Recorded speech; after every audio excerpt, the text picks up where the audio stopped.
Assalamualaikum. Today we will discuss about monopoly market. Our group has chosen Indah Water Konsortium. Hai, I'm Khairul Najwa Badaria binti Muhammad Husaini. Hi, I am Nurfarahin binti Zulkifli. My number matric is 1202578. My name is Nur Shahindah binti Saiful Azmi, matrix number 1202592. Nama Fatin Farahia binti Harun, nombor matrik 1202584. Assalamualaikum warahmatullahi wabarakatuh. My name is Nur Nabiha Solehah binti Rosmadi. My matrix number is 1202596. Hi, my name is Nozarifah binti Sabahuddin, matrix number 1202974. My name is Nur Ishira binti Azlan, matrix number 1202573. I am going to explain to you about the overview and its core activity. First of all, the firm's name is Indah Water Konsortium suffix Sdn Bhd, also called as Indah Water or IWK. It is a government-owned firm under the Minister of Finance Incorporate. Indah Water's headquarters is in Kuala Lumpur, Malaysia. To date, it has 23 units offices or customer service centres nationwide that taken over the management of sewerage services in local authorities' operational areas within Peninsular Malaysia, except for Johor Bahru and Pasir Gudang Municipal Council in Johor. It provides sewerage services, managing and sustaining the sewage treatment plants and underground sewerage pipeline projects in Malaysia. The type of market structure is monopoly market. Next, among the core activities of Indah Water are: first, operation and maintenance of public sewerage system. Provide scheduled operation and maintenance within their service areas of public sewers, network pumping stations (NPS), and public sewage treatment plants (STP. Provide municipal sewers, STPs, and sludge treatment facilities with corrective and preventive maintenance to fulfill the legal standards. Second, dislodging services, which include conduct scheduled dislodging services on government property for septic tanks and demand dislodging inside their services for septic tank users. Also, provide responsive dislodging users of septic tanks outside their services and to all users of poor flush. Third, monitoring of effluent quality and sludge disposal activities, which include conduct sampling, analysis, and monitoring activities for effluent quality and sludge disposal activities, and then submit reports on effluent compliance to the National Water Services Commission, Department of Environment DOE, and National Water Services Commission SPAN. Fourth, sewerage capital works and refurbishment management, which include provide project management and capital work surveillance such as funded sewerage projects or Indah Water internal projects for the two authorities, Jabatan Perkhidmatan Pembentungan JPP and SPAN. Fifth, sewerage technical and operational skills training, which include provide specialized technical and non-technical training on methods or master plans for sewerage planning, engineering, environment, monitoring and analysis, operational, preventive maintenance and sewerage system health and safety (HNS). Also, it provides local international training for the management, operations and maintenance of sewerage. 6. Research and development R&D work in the sewerage sector, which include implement in-house R&D work, external vendor-led R&D, structure, institutional and universities R&D, continuous improvement project CIPs, and academia student research initiatives. 7. Sewerage planning, sewerage asset data monitoring, and certifying services, which include provide planning the services, development and updating of nationwide sewerage catchment policy, sludge management method, sewerage project planning and sewerage asset database. Also, it provides certification services, appraising, certifying and approving of sewerage facilities application in behalf of SPAN. Next, geographical information system and mapping, and lastly, assists in the asset management system throughout the firm. 8. Sewerage technical and environmental services or consultancy work, which include take on management of sewerage, policy and public awareness consultancy. Next, perform sewerage system audits. And last, conduct hazard and operability studies research of facilities for water and wastewater. Assalamualaikum warahmatullahi wabarakatuh. My name is Nabiha. So today I will present to you about the definition and characteristics of monopoly market. The definition is, Indah Water is a monopolistic market structure. The definition of monopoly is the word monopoly was derived from the two words mono and poly. Mono refers to a single and poly refers to control. Monopolistic markets are markets where only one business sells a certain product or service. Products that are from monopoly market are electricity, water, cable television, local telephone services and many more. Indah Water Konsortium SDN BHD is a monopoly firm because it is the only one that provides sewerage services. Indah Water Konsortium is the only firm in Malaysia that mainly liable for operating and maintaining the general public sewage treatment plants and network of underground sewerage pipelines.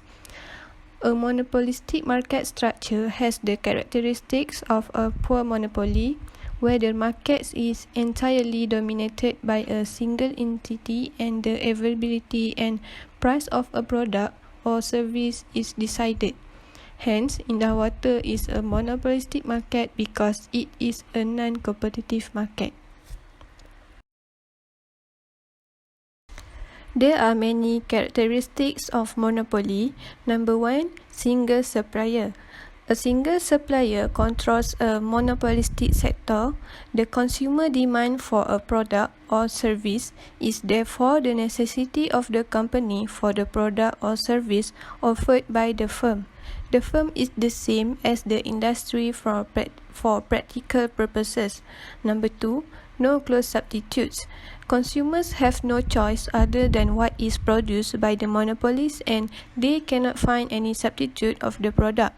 For example, Indah Water Konsortium is a firm that provides sewerage services which has no close substitutes, but if the buyer can find another firm that provides sewerage services, therefore the product is no longer in monopoly. Number 3, profit maximizer. The corporation maximizes income in a monopolistic environment. It can set rates higher than in a competitive market and gain higher income. Owing to the lack of competition, the retail price would be the price set by the monopoly. Number 4, price maker. Under the monopoly, the monopolist has total control over the commodity supply. However, because of the vast number of buyers, each buyer's demand represents an infinitely small part of the overall demand. Therefore, buyers have to pay the price set by the monopolist. Number 5, price discrimination. In a monopoly, the firm can change the price and quantity of the good or service. In an elastic market, the firm will sell a high quantity of the good if the price is less. If the price is high, the firm will sell a reduced quantity in an elastic market. Number 6, barriers to entry and exit. All the competitors are prevented from entering the market due to strict barriers to entry of new firms. To restrict the entry of new firms into the industry, there are barriers to entry that are natural or legal restrictions such as government permits, patents, copyrights, control of land, declining overall average cost and significant startup costs. Because of the barriers of entry, there are no competition faced by the monopolies. If the government decides that the monopolies' goods or services are important for the public's welfare, the corporation will not be permitted to leave the market. Now, I will explain about the production cost curve. Production cost is the cost to produce a product. As an example, labor, raw material, and etc. There are a few types of production cost curve, which are fixed costs, variable costs, marginal costs, and average costs. Fixed cost is the cost that does not include in the production cost. Variable cost is the cost that does include the production cost, and the marginal cost is the change of total cost divided by the change of quantity of output. As for the average cost, there are three types, which are average total cost, average variable cost, and average fixed cost. To calculate average total cost, the total cost is divided by the quantity of output, and the average variable cost, the variable cost divided by the quantity of output, and the average fixed cost is the fixed cost divided by the quantity of output. Usually, to find the equilibrium point, the average total cost in the red line and the marginal cost in the blue line will be used. There are two types of revenue curve, total revenue curve and marginal revenue curve. Total revenue curve shows the full amount of total sales of goods and services. It is calculated by multiplying the total amount of goods and services sold by their prices. Marginal revenue curve is directly related to total revenue. It measures the increase in total revenue from selling one additional unit. The total revenue for monopoly firm Indah Water first rises then fall. This pattern of total revenue is affected by the price elasticity of demand. When the demand is price elastic, a price reduction increases the total revenue. To sell an additional unit, Indah Water need to lower its price. The sale of one more unit will increase revenue because the percentage increase in the quantity demanded exceeds the percentage decrease in the price. This corresponds to the range over which the total revenue curve is rising. When the demand is price inelastic, a price reduction reduces total revenue because the percentage increase in the quantity demanded is less than the percentage decrease in the price. Total revenue falls as Indah Water sells additional units over the inelastic range of the demand curve. The inelastic range of the demand corresponds to the downward sloping portion of the total revenue curve. At the point where demand becomes unit price elastic, the total revenue is at the highest where it reaches a maximum. Price elasticity of demand also affects the marginal revenue curve. We can see that when the demand is price elastic, the marginal revenue is positive, and the marginal revenue is negative if the demand is price inelastic. At the unit price elastic of demand, the marginal revenue is zero. By selecting a price and output combination in the elastic range of demand curve, Indah Water could maximize the profit they earn.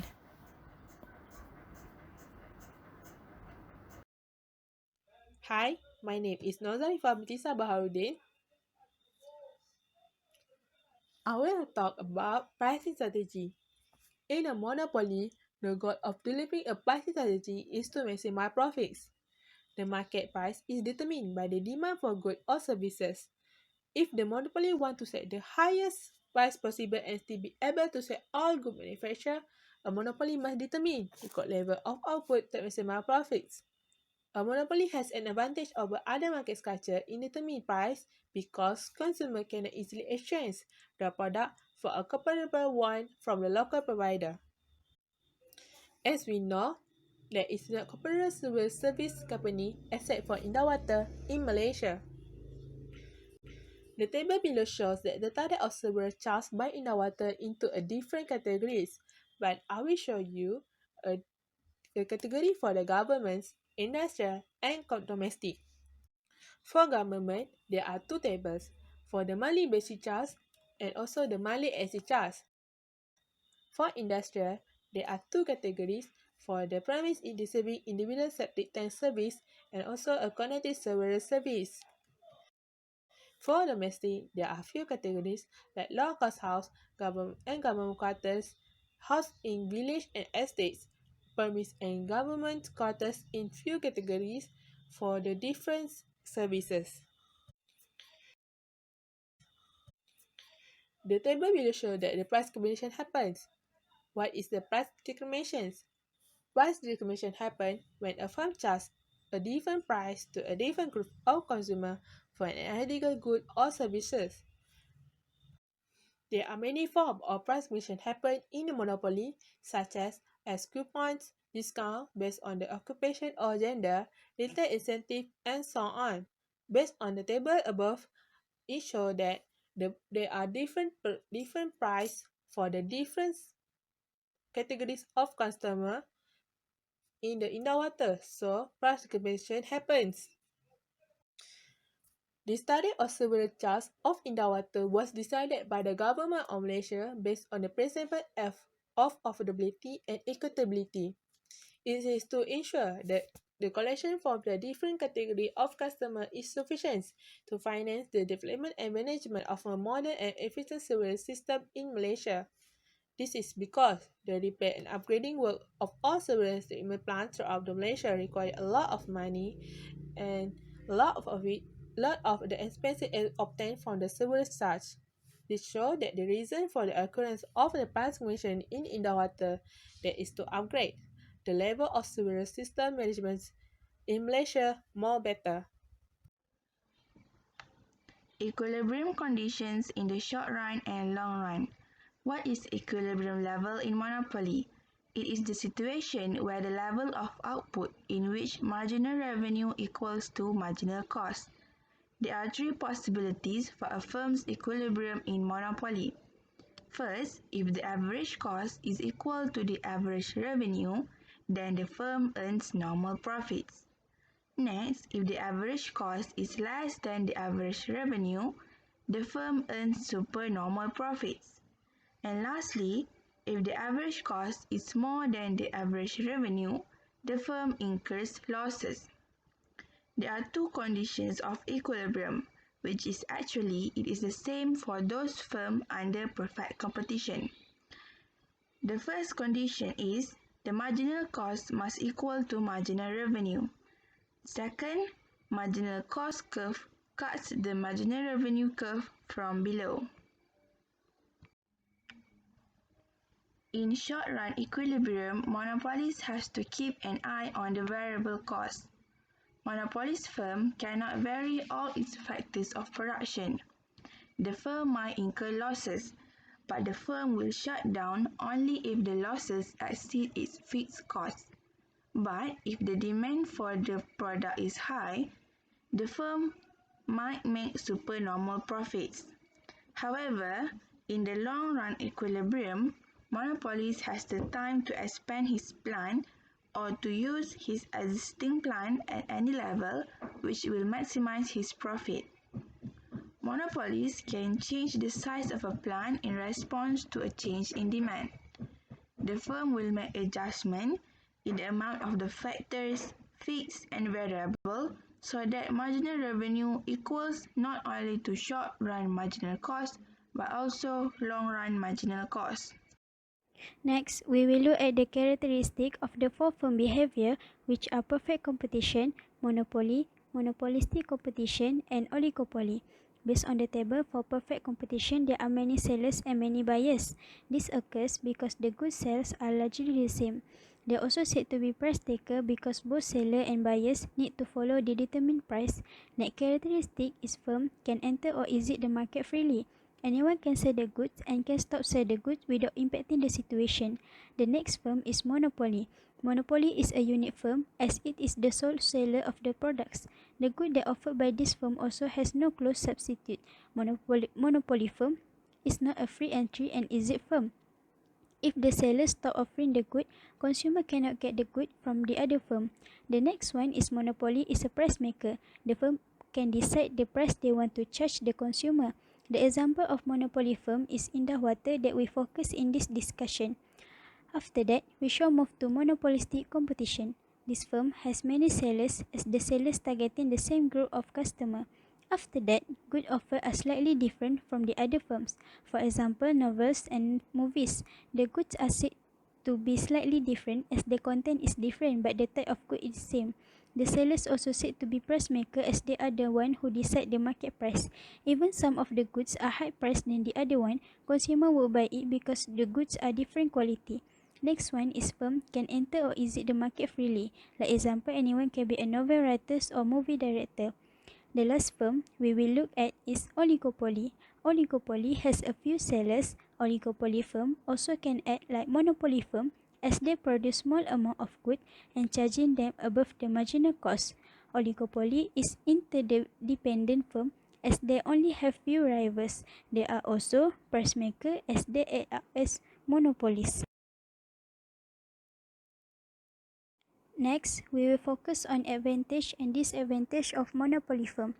The first advantage is monopoly can lower average cost for long run because it is the sole seller. The next one is monopoly firm can charge a high price on consumer and gain high profit. The third one is high profit can help for further research and development. They have extra saving and can use it to do research to upgrade their service. Firms tend to be more efficient, innovative and good service. The last advantage is the government has power to regulate the price for both seller and consumer. Government has right to determine the price to satisfy both seller and buyers. Next, we will move to disadvantage of monopoly firm.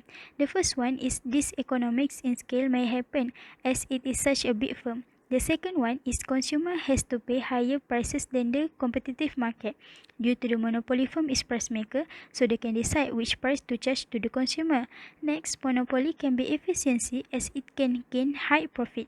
This means the seller will get more benefits than the customer. After that, consumer have less option. Because the monopoly is the sole seller, consumer did not have other choice. The last one is monopsony power may happen to lower worker. Monopsony power is a condition where the higher ups being unfair toward lower worker. For example, the lower worker get paid less than the work they had done. Next, we will discuss how advantage and disadvantage of monopoly related to Indah Water. The advantage of Indah Water that is related with the monopoly is it tend to be more efficient, innovative and have a good service. As stated in the core activity, we can see how Indah Water service works to satisfy the customers and make sure they feel worth to pay. Next, Indah Water is the only sewage system service in Peninsular Malaysia, so it has less amount cost of maintenance. The government just have to monitor one place and it can keep the Indah Water in top condition as it the only sewerage system. The last one is the government is the one who decided the charge on consumer. As stated in Indah Water official site, the price of service was decided by the government itself, so the price is affordable and fair to most people. The customer also shall not complain more. Next, we shall move to disadvantage monopoly related to Indah Water. The disadvantage is consumer has no option to use this service as Indah Water is the sole seller. As we know, there is no things that can satisfy everyone. There also will be people that dislike the service. So these categories of people does not have other choice but only can rely to Indah Water. That's all from us. Thank you.